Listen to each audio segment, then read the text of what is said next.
مرنے سے پہلے مسلمان کر لے اس پہ غور، کتابوں کا خدا اور ہے بابوں کا خدا اور۔ جنہیں سوال ہے کہ پوچھتے ہیں السلام علیکم مولوی، آپ مزمل شاہ جیسے سیکولر کو اپریشیٹ کیوں کرتے ہیں، یا پھر میں یہ سمجھوں کہ آپ اپنے سیکولر نظریات سیکولر کے ذریعے پیش کر رہے ہیں؟ میں تو ہر بندے کی جو اچھی بات ہے اس کو اپریشیٹ کرتا ہوں، اگر یہ قانون مان لیا جائے۔ اب میں آپ سے صرف ایک معصومانہ سا سوال کروں گا کہ مزمل شاہ کے سیکولر نظریات سارے کے سارے تو میں اسے اپریشیٹ نہیں کروں گا، جہاں مجھے اتفاق ہے میں اس کو اپریشیٹ کروں گا۔ کسی کے ساتھ 100% ایگری کرنا تو ناممکن ہے۔ میں نے تو احمد بریلوی صاحب کے جو قرآن کے ترجمے کی کئی خوبیاں بتائی ہیں، کسی بریلوی نے بھی اس طریقے سے ان چیزوں کو ہائی لائٹ نہیں کیا۔ تو اب اس کا مطلب یہ ہے کہ احمد بریلوی نے قرآن میں جہاں جہاں ڈنڈی ماری ہے ترجمے میں، یا اپنے عقائد و نظریات میں جو انہوں نے ڈنڈی ماری ہے، تو اس کو آپ میرے کھاتے میں ڈالیں گے؟ تو اس طرح تو نہیں ہو سکتا۔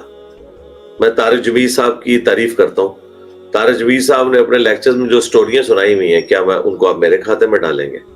یقیناً میں ان سٹوریوں کی تعریف نہیں کر رہا، ٹھیک ہے۔ اسی طریقے سے میں جو آرمی کے اچھے ایکٹس ہیں ان کی تعریف کرتا ہوں، تو اس کا کیا مطلب ہے کہ اسٹیبلشمنٹ جو پولیٹیکل لیڈرز کے ساتھ جو کچھ کرتی ہے اور پولیٹکس میں دخل دیتی ہے، تو وہ میرے کھاتے میں آپ ڈالیں؟ بالکل نہیں۔ اس طریقے سے پولیٹیکل لیڈرز کی میں اچھائی کی تعریف کرتا ہوں، تو اس کا یہ مطلب ہے کہ ان کی برائیاں میرے کھاتے میں ڈالیں گے؟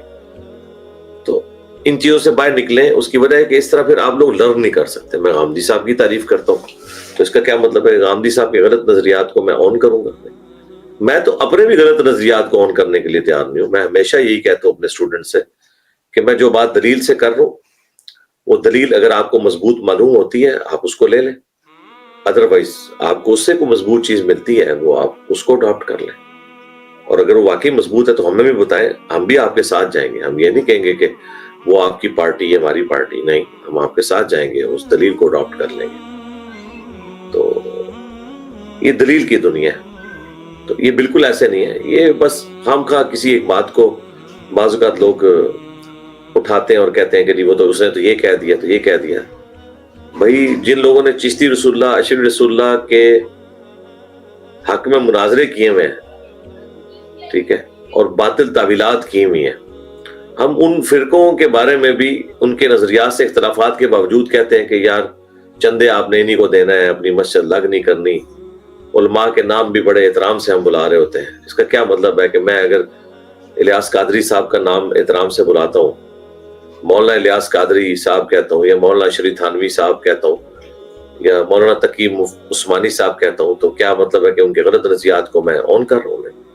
آپ اسپیسیفکلی وہ بات کریں کہ کون سی بات ایسی ہے جو قرآن و سنت کے منافی ہے، اور میں نے اس بات کو انڈورس کر دیا۔ اگر آپ اس طرح کریں گے تو فرقے والے تو اسلام کے نام کے اوپر کھا رہے ہیں، تو میں ان کی جب تعریف کسی معاملے میں کرتا ہوں تو ان کی برائی جو ہے وہ انہی کے کھاتے میں ہوگی۔ تو ان چیزوں سے آپ باہر نکلیں۔ یہی چیز ہے کہ مسلمان لرن نہیں کر سکے، اور اللہ کرے کہ انسان ان طرح کی چیزوں سے باہر نکلے۔ میں ڈاکٹر اقبال کی بھی تعریف کرتا ہوں، لیکن ڈاکٹر اقبال نے جو جو بلنڈرز کیے ہوئے ہیں اپنے شاعری کے اندر، تو کیا میں ان کو آن کروں گا؟ نہیں، میں تو ان باتوں کی تعریف کروں گا جو درست ہے۔ دیکھیں بریلوی کتنے علماء ہیں جو تو ڈاکٹر اقبال کو مسلمان ہی نہیں سمجھتے، ان کے کفریہ عقائد وہ بتا رہے ہوتے ہیں ان کی شاعری سے،